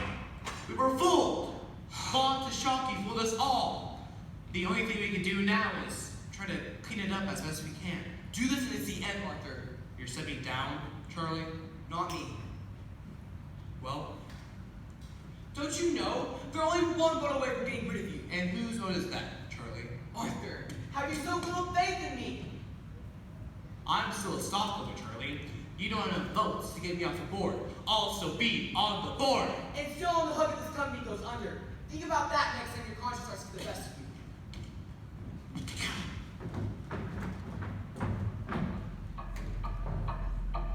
March 15th, 1928, to Mr. Raymond Berry, attorney at law, from Edward Markley, counsel of the U.S. Radium Corporation. One of our key witnesses has experienced a serious scheduling conflict, which makes it impossible for him to testify in April. We have therefore requested an extension until June.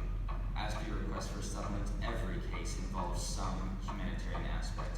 Therefore, that cannot be the basis for settling this one. But I have no doubt you'll be rewarded for the good work you're doing in this case, if not in this life, then in the next.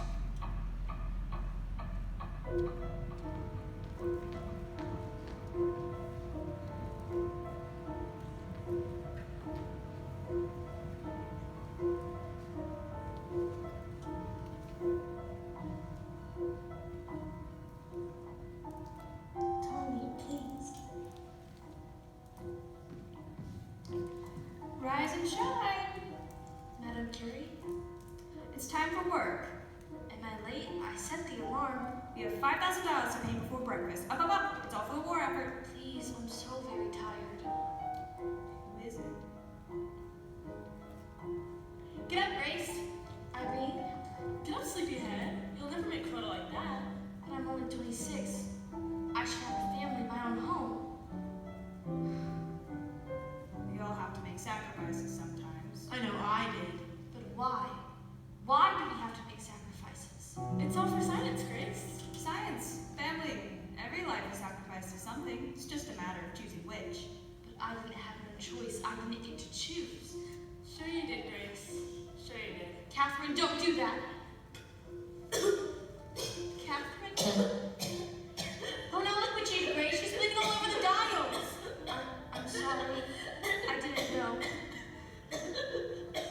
Alan. One more dead dial pager.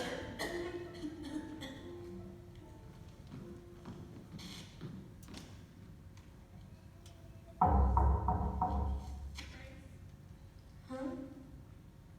Grace, Mr. Markley will be here any minute.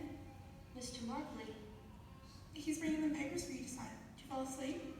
did Miss Wiley come by? Miss Wiley? She said she was going to come by. Did she come by? She might have. Don't you know? Someone came in the door a while ago, I think your brother answered it. Look, Grace, gotta get ready. They took Kathryn back to the hospital last night. I know, dear. I know. And after you talk to Mr. Markley, we'll go and see how she's doing. Now, go and put a comb through that hair. I dreamt she died. Reece, don't speak such things. If she dies, it's over. We're 3 months behind on the mortgage, Grace. I know that. You can't let this go on. $1,500, not even a year's wage. Well, it's better than nothing, ain't it? Is that all I'm worth? Better than nothing? Of course not, sweetheart. But we gotta be realistic. At the rate things are going, you're never gonna get in that courtroom. And even if you do, can't prove nothing. Mr. Berry thinks we can. Mr. Barry ain't paying the bills. There's the doctor and the bank and the coal man. Grace, you can't expect people to treat us like charity just because you're sick. I'm not asking for charity, Ma. I just want what's owed to me. If Kathryn had taken the company's offer, would you hold it against her? No, you wouldn't. Now, we're gonna take this check, we're gonna pay the bills, and whatever's left, we'll leave for you and Tommy. A little something to get you started. There's nothing to get started. Why do you gotta be so hard on Tommy? Ma, please. Can't you see? You just can't face the thought of you not being with us. I have to face it. Why can't he? Go do something with your hair.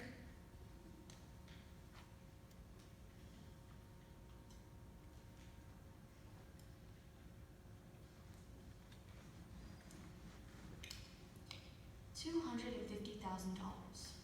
What would you do with $250,000, Miss Fryer? Well, I can't imagine. No point to it. Ma, you didn't tell me I had mail. California. They just keep writing. She was here. Miss Wiley was here. Mom, Miss Wiley was here. She left me a note.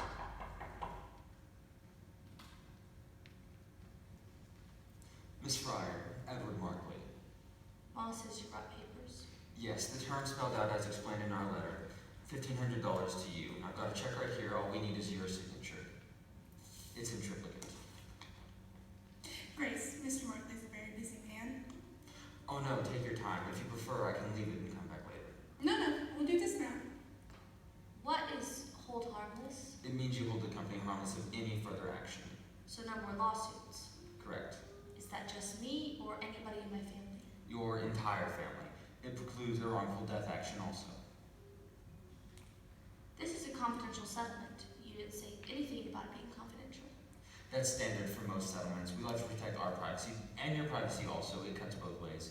You agree to keep silent about the terms of the condition, and so do we. That seems fair. Need a pen? I have another question. Grace, Mr. Markley has already explained the settlement to you. I don't mind. What is contributory negligence? Oh, no, it's not in those papers. It's in those other ones you filed. It said that the radium plant's defense was the statute of limitations and contributory negligence. I'm not sure what you're asking, Miss Fryer.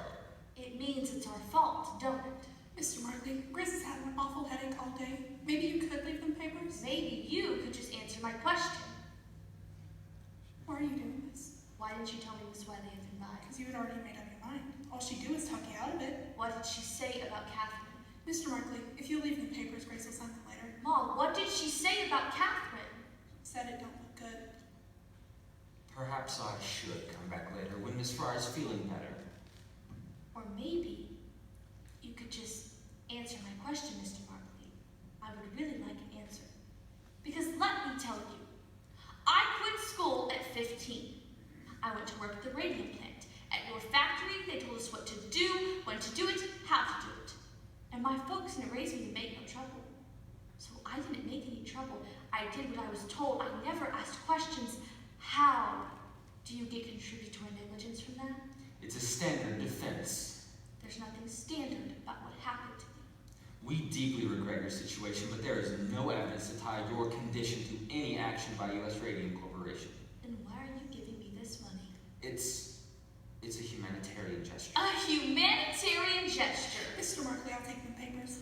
Month after month, you put us off. Delay after delay, knowing how sick, how weak and tired and desperate we were.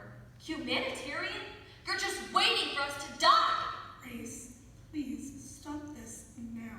Mom, one by one, I watched my friends get sick and die in the most terrible way. And you think I should be grateful for any spare change they threw at me? We believe this offer is very generous, and I would advise you take it because it won't be on the table very long. What do you mean? If Ms. Fryer does not sign within 24 hours, we'll be forced to withdraw our offer permanently.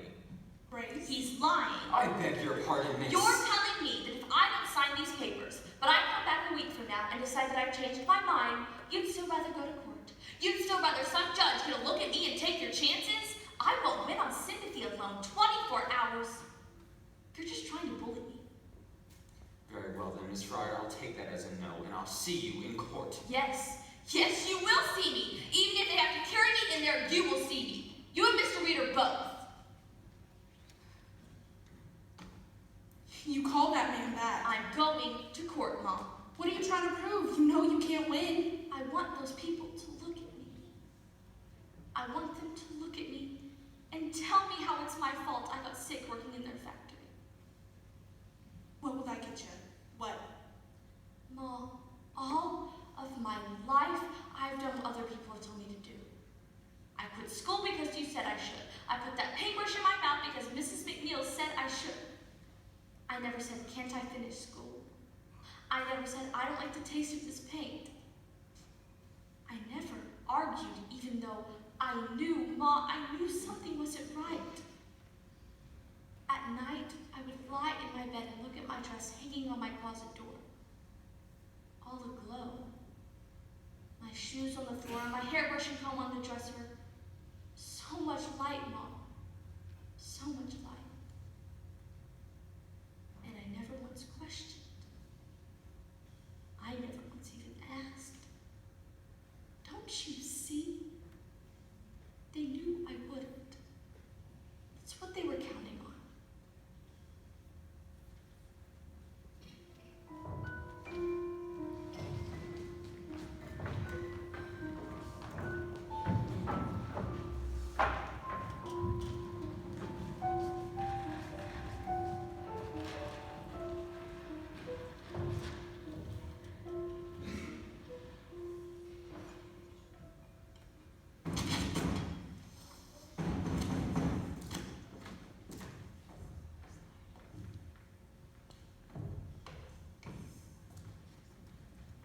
Answer.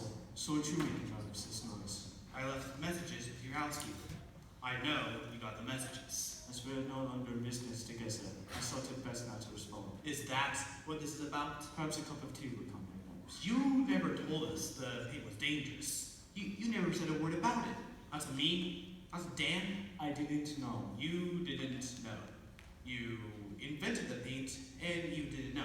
How can you lie like that? I didn't know until it was too late, Arthur. I should put you down wrong. Perhaps you should, but you would not. You would sit down, you would have some tea, and you would calm yourself. I was not the technical man. You were the technical man. Yeah, I was the technical man. Sit down, Arthur. I sold watches. I was a salesman. Yeah, and a good one at that.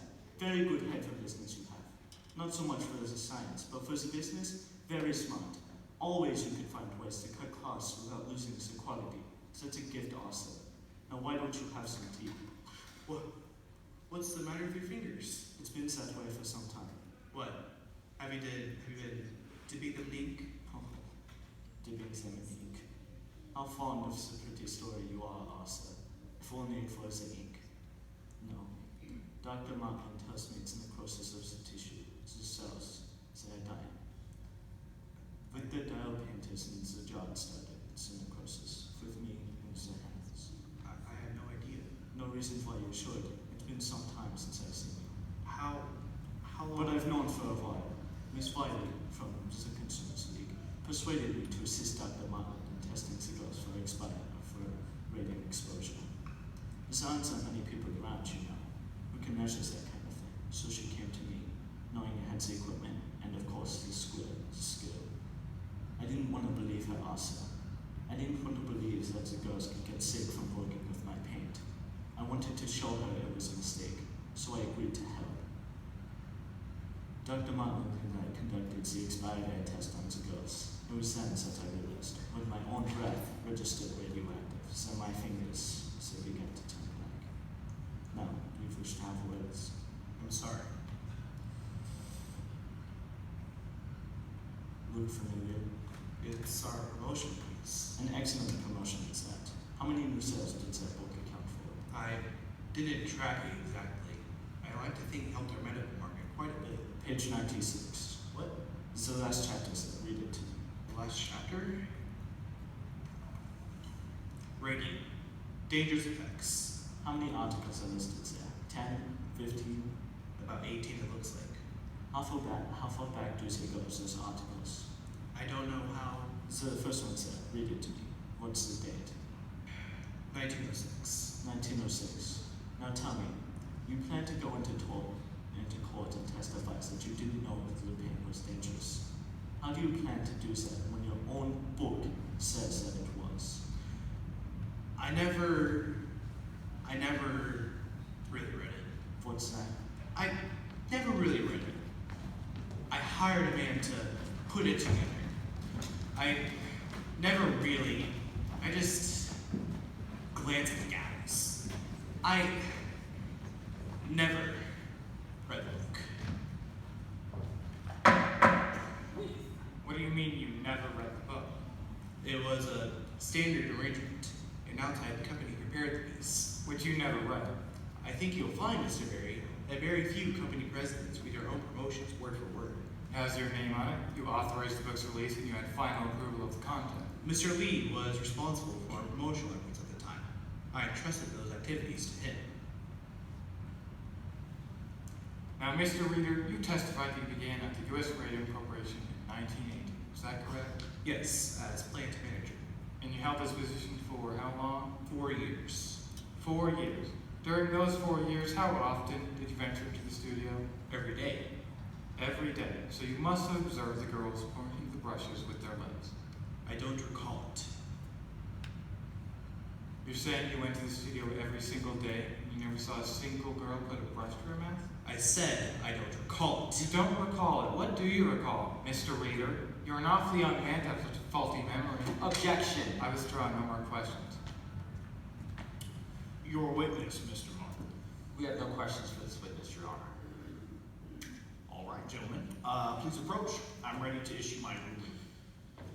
Your Honor, we have yet to present our defense. I realize that, Mr. Markley, but this proceeding is to determine standing. Now, I've heard enough these past 2 days to make my decision. The radium in these girls' bones is a continuous poison to their system. Nothing your witnesses can say will change that fact, will it? Our witnesses are prepared to testify that the company could not have known about the danger. Mr. Markley, in the interest of justice, I'm asking that the defense rest without calling any witnesses. We can conclude this hearing today and schedule the case for trial. All right, Your Honor. Fine. I therefore rule that the statute of limitations has not been exhausted and these girls have standing to sue. Your Honor, one thing. I have a very full schedule with 2 other cases pending, and one of our key witnesses will not be available until the end of summer. He can't make it until September. Your Honor. Your Honor, our key witness is associated with an institution of higher learning. This is the busiest time of year for him. I cannot expect him to appear. Mr. Markley is responsible for that situation. He's the one who's demanded continuous delays. Your Honor, we have just agreed to waive our right to call witnesses at this hearing. Surely you will not force us to make our defense at trial without the presence of our key witness. All right, Mr. Markley. Trial is set for September. This hearing is adjourned. Edward, why can't Flynn appear? He's going to Europe. Europe? But he's known about this for months now. Why would he... Oh, very clever, Edward. How long do you plan to keep this up? As long as necessary.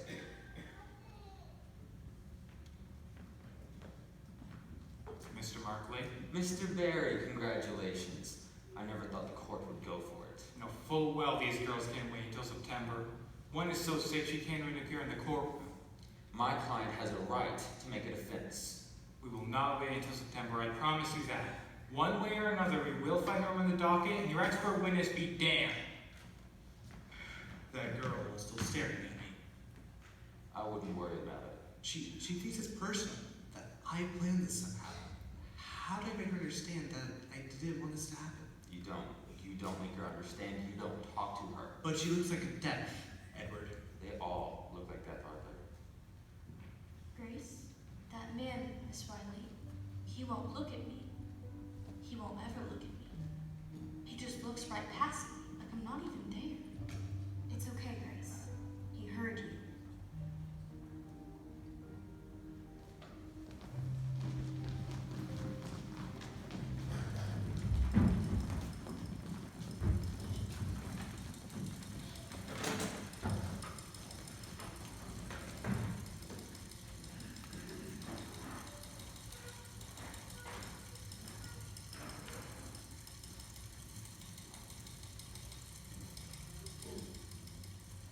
June 4th, 1928. Nancy Jean Harlan here for the New York Graphic.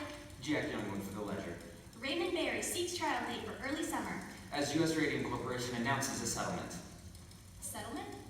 $10,000 cash for each girl and $12 a week for life. $12 a week? Read all about it in the Ledger, your first source for news. The company also agrees to pay the medical expenses of each girl for the remainder of her life. The girls have also agreed to submit to a periodic examination done by a panel of physicians yet to be appointed. Questions? What led to this settlement? Is it an admission of responsibility? What about other pending cases? It was purely humanitarian reasons for the U.S. Radium Corporation agreeing to the settlement. We admit no liability whatsoever.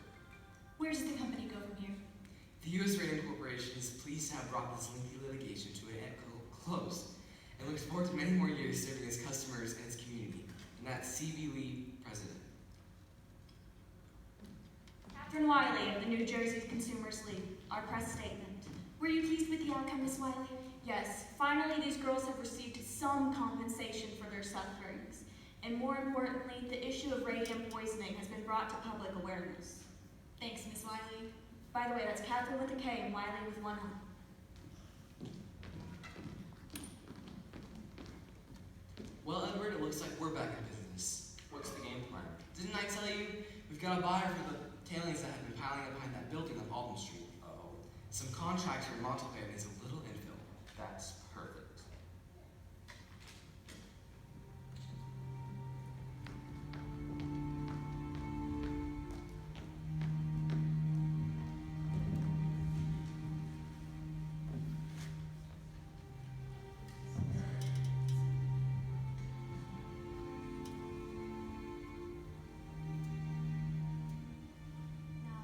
Kathryn, this won't do. We can't see your name. That's better. Well, Kathryn, I brought my watercolors today. It's such a beautiful day. There's a bit of a breeze, but it's still warm. Too warm for a sweater. The trees are starting to change. A fine day to paint.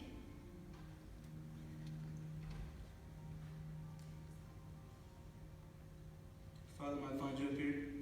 You were right. It's quiet.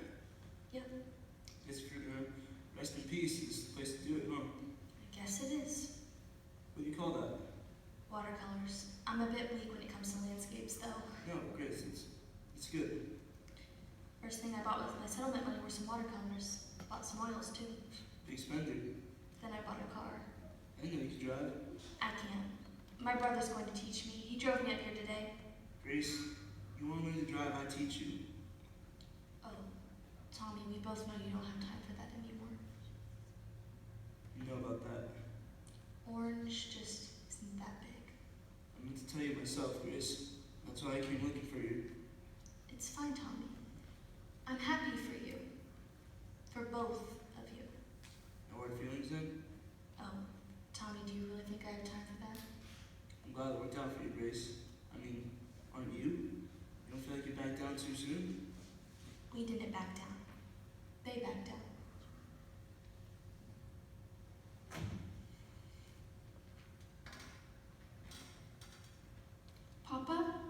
It was over here. Oh, not this again. This is where I saw her that last time. This is morbid, Papa. She didn't notice me at first, but then something made her look up. Oh my. You need to find another hobby. Retirement isn't good for you. I saw her looking at me and I looked away. No wonder Mama won't come out with you for drives anymore. If this is how you're going to spend your Sundays. My heart started pounding, Harriet. I never knew what I'd say to her if I had a chance, and then suddenly, there she was, and I had the chance. So what did you say? I couldn't bring myself to speak. It's as if he's afraid of me. I had my chance, and I couldn't speak. He's afraid of me? Oh, Papa, that was years ago. Why don't you just forget about it? It's not like it was your fault. Nobody knew about things like that back then. Science just wasn't as advanced the way it is now. I think back on those days, and I try to think, how that happened? I remember so clearly climbing the stairs to the studio on Alden Street. At the top of the stairs, those wide, high windows, and the slant of light. The way hit the floor. The way the floor creaked underneath my feet. The smell of the place. Chalky, like an old school room. And those girls, schoolgirls really, all bent to their task, in their plain green smocks, looking so ugly. No man could ever work the way those girls did. So careful, so fast. Those brushes flying from the dials, to the paint, to the dials, to their lips. Try as I might, Harriet, try as I might, I cannot remember their faces. I never saw their faces.